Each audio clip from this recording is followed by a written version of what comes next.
बिस्मिल्लाहिर्रहमानिर्रहीम। अस्सलाम वालेकुम मेरे मुसलमान भाइयों, बहनों, बेटियों, बुज़ुर्गों।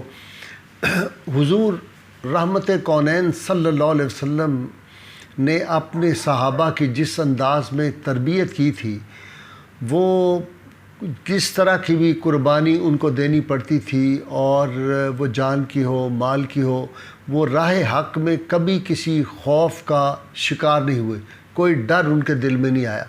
और ये जो अल्लाह ताला से उनका एक ताल्लुक़ बिल्लाह और ताल्लुक़ बे रसूल बन जाता था ना, फिर उनका आलम ये होता था कि दो आलम से करती है बेगाना दिल को, अजब चीज़ है लज़्ज़त आशनाई, और शहादत है मतलूब व मकसूद मोमिन, न माल गनीमत न किश्वर कुशाई।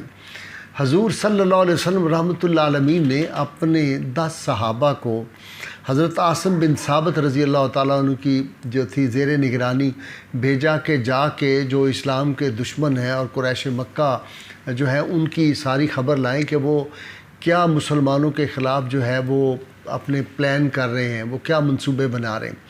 ये सहाबा रवाना हुए, और रास्ते में जब ये जा रहे थे तो अस्फ़ान और मक्का के दरमियान एक जगह आती है, वहाँ पे एक हुज़ैल के एक महल्ला के रहने वाले थे बनु लहयान।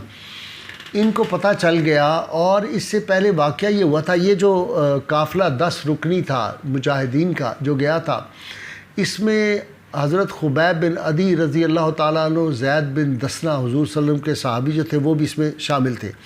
अब जब बदर का वाक़या हुआ था तो वहाँ एक अरब का, कुरैश मक्का का एक सरदार था, हारिस बिन आमिर बिन नौफल। ये हारिस जो था, इसको जहन्नुम रसीद किया था हज़रत खुबैब रज़ी अल्लाह ताला अन्हु। ये कुफ़ार के दिल में, और जो हारिस की औलाद थी उनको, उसके बेटों को था कि हमारे बाप को जिस आदमी ने कत्ल किया हमने उससे इंतकाम लेना है, वो इस तलाश में थे।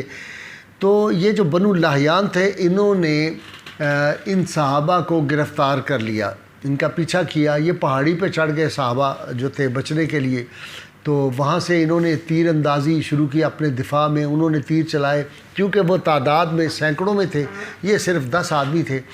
इन 10 में से जो थे 7 शहीद हो गए और 3 अभी बाकी थे, जिनमें से आखिर में हज़रत आसिम जो थे वो ज़ख्मी थे, वो भी इनसे लड़ते हुए शहीद हो गए। हज़रत खुबैब और हज़रत ज़ैद बिन दसना रज़ी अल्लाह अन्हुम दोनों सहाबा को उन्होंने कहा, हम आपको कुछ नहीं कहेंगे, आप सरेंडर कर दें, हम वादा करते हैं आपको तहफ़्फ़ुज़ का कि हम आपको कुछ नहीं कहेंगे। इन्होंने सरेंडर कर दिया, उन्होंने गिरफ़्तार कर लिया। ये ख़बर जो थी ये किसी तरह मक्का के वो जो थे हारिस बिन आमिर के बेटों को हो गई। उन्होंने कहा ये तो बड़ा सुनहरी मौका है, हमारे बाप का जो कातिल है वो हाथ आ गया।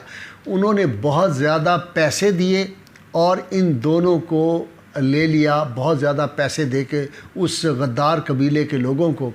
इन दोनों को ला के तो अपने घर में उन्होंने कैद कर दिया। हज़रत जो थे खुबैब बिन अदी रज़ी अल्लाह ताला अन्हु को, इनको जहाँ कैद किया, एक बहुत मशहूर वाक़या इसमें भी बहुत है ईमान अफरोज़, कि एक दिन ये वहाँ पे थे तो उसकी बेटी जो थी, उसकी जिस घर में इनको कैद रखा हुआ था, हारिस के घर में, जो उसकी औलाद के हारिस बिन आमिर के जो बेटे थे उनके घर में, तो वहाँ पे उसकी बेटी ने शोर किया। उसने कहा ये कैदी यहाँ पे है और इसके पास अंगूर ताज़ा मैंने देखे हैं, कहीं से अंगूर आते हैं, वहाँ तो कोई था नहीं, अंगूर का मौसम भी नहीं था, तो इसको मैंने अंगूर खाते हुए देखा, ये छुप के मैंने देखा कि ये अंगूर खाता है। इसी तरह एक दिन उसका बच्चा खेलता हुआ आ गया, जिसके हाथ में एक जो था वो चाकू था, तो आपने उस बच्चे को पकड़ लिया, उसको अपनी गोद में बिठा लिया, और वो जो था चाकू हाथ में ले लिया।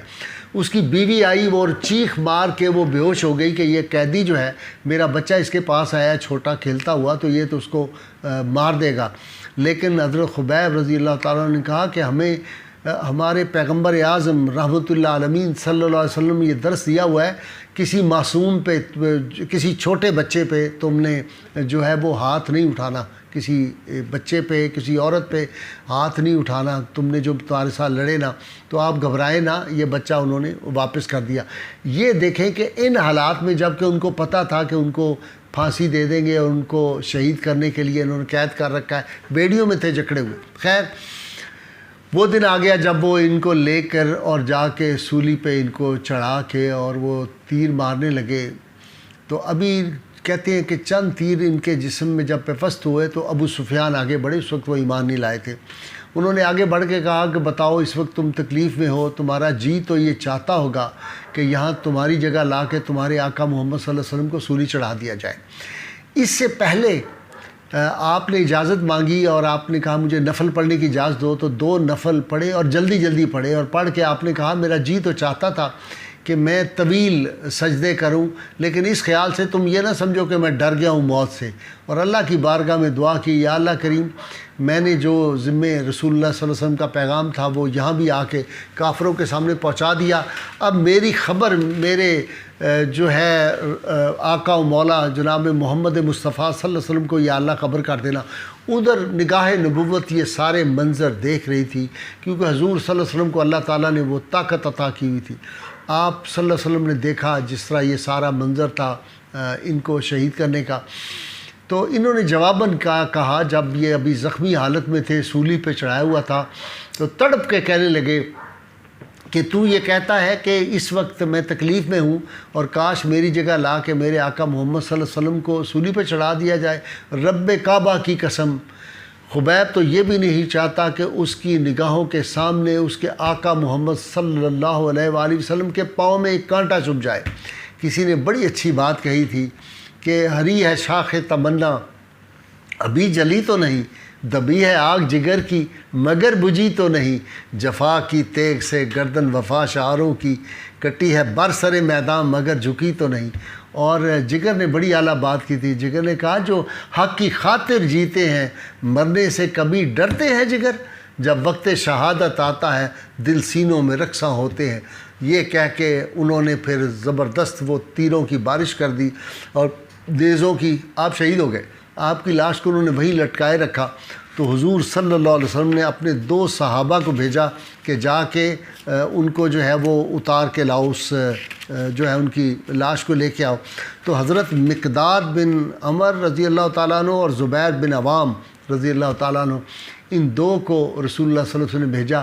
یہ دونوں گئے، کمانڈو ایکشن کیا اور ان کے جسم اطہر کو وہاں سے سولی سے اتار کے جب یہ واپس مدینہ منورہ کی طرف روانہ ہوئے تو پیچھے سے کفار کا ایک لشکر آ گیا، اور وہ جب آ رہے تھے اور بہت قریب پہنچے تو انہوں نے خوف سے ان کی جو جسم اطہر تھا اس کو زمین پہ رکھا۔ اللہ کی قدرت سے زمین شک ہوئی اور زمین کے اندر یہ چلے گئے اور ان کو ان کا جسم اطہر نہیں مل سکا تھا۔ یہاں میں یہ بھی عرض کر دوں کہ جو صحابی رسول صلی اللہ علیہ وسلم جن کو عاصم بن ثابت کو رسول اللہ صلی اللہ علیہ وسلم نے اس قبیلے اس مسلمانوں کے جو 10 رکنی جو کمانڈو ایکشن کے لیے بھیجا تھا، جن کو انہوں نے دعا کی یا اللہ کریم میں شہید تو ہو گیا ہوں لیکن کفار میرے جسم کو ہاتھ نہ لگا سکیں۔ تو شہد کی مکھیوں نے جب وہ شہید ہو گئے تھے تو وہاں آ کے ارد گرد ان کے حفاظت قائم کر دی تھی اور کفار ان کے قریب نہیں آئے، اور پھر بارش ہوئی تیز اور سیلاب کی صورت بنی، ان کا جو جسم اطہر تھا وہ پانی میں بہہ گیا۔ آج تک نہ حضرت عاصم کی قبر کا پتہ ہے، نہ خبیب بن عدی رضی اللہ تعالیٰ عنہ کی قبر کا کسی کو پتہ ہے کہ اللہ تعالیٰ نے ان کے جسموں کو بھی محفوظ کر لیا۔ یہ جو اللہ کے بندے ہوتے ہیں جو اللہ کی راہ میں اپنی جان نظر کرتے ہیں، پھر اللہ تعالیٰ ان کی حفاظت فرماتا ہے۔ آج 14.5 صدیاں بعد میں اور آپ خبیب بن عدی رضی اللہ تعالیٰ عنہ کا جب نام سنتے ہیں، زید بن دسنہ کا نام سنتے ہیں، جناب عاصم بن ثابت کا، ہماری گردنیں ادب اور احترام سے جھک جاتی ہیں۔ وہ تو جنت پہ پہنچے ہوئے ہیں۔ اللہ تعالیٰ ہمیں ان کی جو تھی یہ اثار اور قربانی اس کے صدقے اللہ تعالیٰ پاکستان کے رہنے والوں کی حفاظت فرمائے۔ امت مسلمہ پہ یہ جو ایک وبا آئی اس کو اللہ جلد از جلد دور فرما دے۔ نعرہ لگاتے رہیں پاکستان کا مطلب کیا؟ لا الہ الا اللہ محمد رسول اللہ صلی اللہ علیہ وسلم۔